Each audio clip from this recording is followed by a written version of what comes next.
ألم تر كيف فعل ربك بعاد إرم ذات العماد التي لم يخلق مثلها في البلاد وثمود الذين جابوا الصخر بالواد وفرعون ذي الأوتاد الذين طغوا في البلاد فأكثروا فيها الفساد فصب عليهم ربك سوط عذاب إن ربك لبالمرصاد।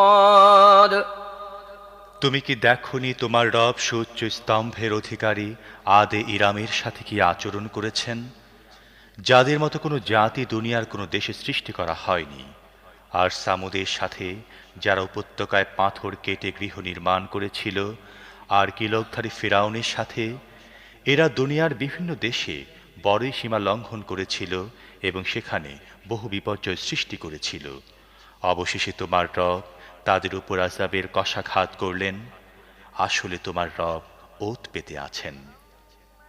فأما الإنسان إذا ما ابتلاه ربه فأكرمه ونعمه فيقول ربي أكرمن وأما إذا ما ابتلاه فقدر عليه رزقه فيقول ربي أهانن।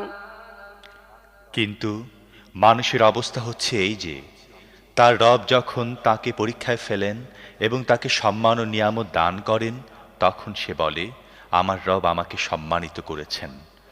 আবার যখন তিনি তাকে পরীক্ষায় ফেলেন এবং তার রিজিক তার জন্য সংকীর্ণ করে দেন, তখন সে বলে, আমার রব আমাকে হেয় করেছেন।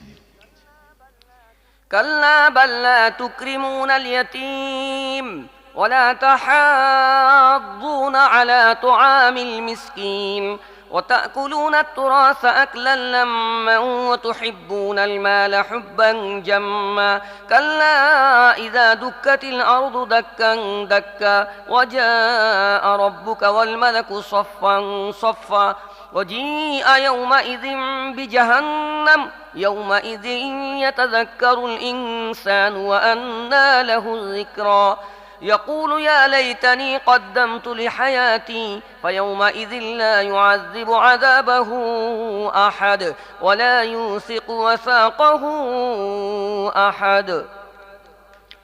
কখনই নয়, বরং তোমরা এতিমের সাথে সম্মানজনক ব্যবহার করো না এবং মিসকিনকে খাওয়াবার জন্য পরস্পরকে উৎসাহিত করো না।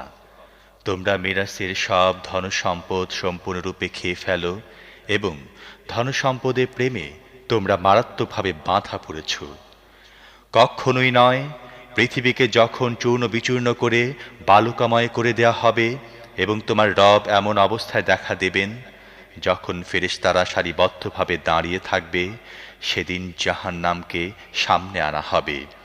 সেদিন মানুষ বুঝবে, কিন্তু তার বুঝতে পারায় কি লাভ? সে বলবে, হায়, যদি আমি নিজের জীবনের জন্য কিছু আগাম ব্যবস্থা করতাম। সেদিন আল্লাহ যে শাস্তি দেবেন তেমন শাস্তি কেউ দিতে পারবে না, এবং আল্লাহ যেমন বাঁধবেন আর কেউ তেমন বাঁধতে পারবে না।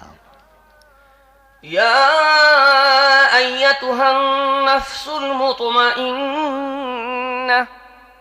ইরজিই ইলা রাব্বিকি রাদিয়াতাম মারদিয়াহ ফাদখুলি ফি ইবাদি ওয়াদখুলি জান্নাতি।